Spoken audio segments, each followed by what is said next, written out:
বাসার সবাই ঘুরতে যাচ্ছি। তো দেখি কোথায় যাওয়া যায়, নামটা ঠিক জানি না এখনো, গিয়ে আপনাদের জানাচ্ছি।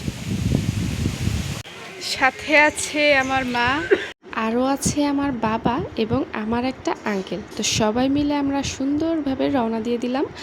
আর রাস্তার মধ্যে আমি আবার সিঙ্গারা দেখে বাবাকে বলছিলাম সিঙ্গারা সমোচা কিনে দাও, তো বাবা কিনে আনলো। আমার আবার সমোচা পছন্দ, আর সবাই মিলে খাচ্ছিলাম। আরও বাবা চকলেট কিনে দিল। তো যেতে যেতে খেতে খেতে ভালোই কিন্তু লাগে। এবার আমরা প্লেসটা ঠিক করে ফেলেছি।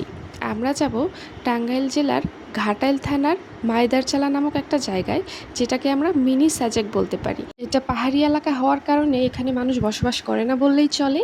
তবে তারা কিন্তু সুন্দর করে ধান গাছ লাগিয়েছে, আবার দেখতে পাচ্ছে। তবে ঘটলো আরেক বিপত্তি। আমরা আসছি মাইদারচালা, ঘাটাইল থানা। এটা ঘাটাইল ক্যান্টনমেন্ট থেকে 2 থেকে 3 কিলোমিটার দূরে এই জায়গাটা ফায়ারেন্সের পাশেই একটা সুন্দর পরিবেশ। এটা জায়গাটার নাম হলো মাইদারচালা, খুব সুন্দর জায়গা। কিন্তু দুঃখের বিষয়, আমরা ফায়ার হচ্ছে বিদায় আজকাল যাইতে পারলাম না। ইনশাল্লাহ আবার আসবো। বুতুম পাহাড় আছে, একটা সুন্দর বুতুম পাহাড়, বুঝছো? একটা বুতুম পাহাড়, এটা তো দেখো নাই, অনেক সুন্দর। এটা দেখার জন্যই তো আসছিলাম, কিন্তু দুঃখের বিষয় দেখা গেল না। হ্যাঁ আঙ্কেল, আমার ছোট ভাই সুহেল আসছে। সুহেলের কাছ থেকে, এলাকার মানুষ, ওর কাছ থেকে অনেক কিছু জানতে পারলাম। আঙ্কেল বলেন। আসসালামু আলাইকুম। ওয়ালাইকুম আসসালাম। আমরা আসলে আসছিলাম এখানে, আমার বড় ভাই আসছিল এখানে এই পাহাড়টা দেখার জন্য। এর আগে আসছিল, মেহমান নিয়ে আসছিল। তখন আবার ওনার মেয়েরা, ওনার পরিবার সবাই দেখতে চাইছিল, কিন্তু দুর্ভাগ্য আজকে ফায়ার চলতেছে বিদায় আমরা অর্ধেক রাস্তা পর্যন্ত আসছিলাম। আসার পরে আমাদের ব্যাক করে দিল 2-1 জন সৈনিকে, আমাদের ব্যাক করেছে, বাড়িতে যাওয়া যাবে না বিদায় আমরা ব্যাক করতেছি। তো এখন আমরা চলে যাই, আবার গাড়িতে সবাই উঠে পড়ি। তো আর কি করার, কিছুই করার নেই। এক বুক হতাশা নিয়ে চলে যেতে হচ্ছে। কিন্তু বাবা আর আঙ্কেল বলল যে তোমরা যেহেতু এখানে এসেছোই, সামনে আরেকটা জায়গা আছে, চলো তোমাদেরকে একটু ঘুরে নিয়ে আসি।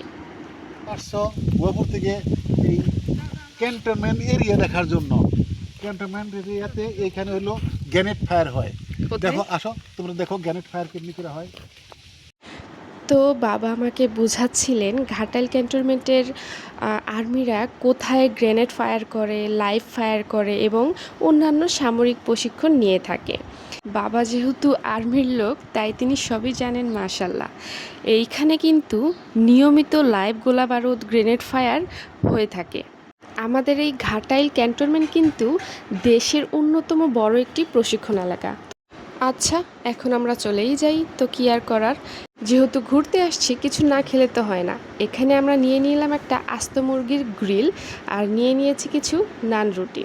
তো খেতে খেতে আমরা আজকের মতো বিদায় নিচ্ছি। এতক্ষণ সবাইকে ধন্যবাদ আমার সাথে থাকার জন্য। ভালো থাকবেন, আল্লাহ হাফেজ।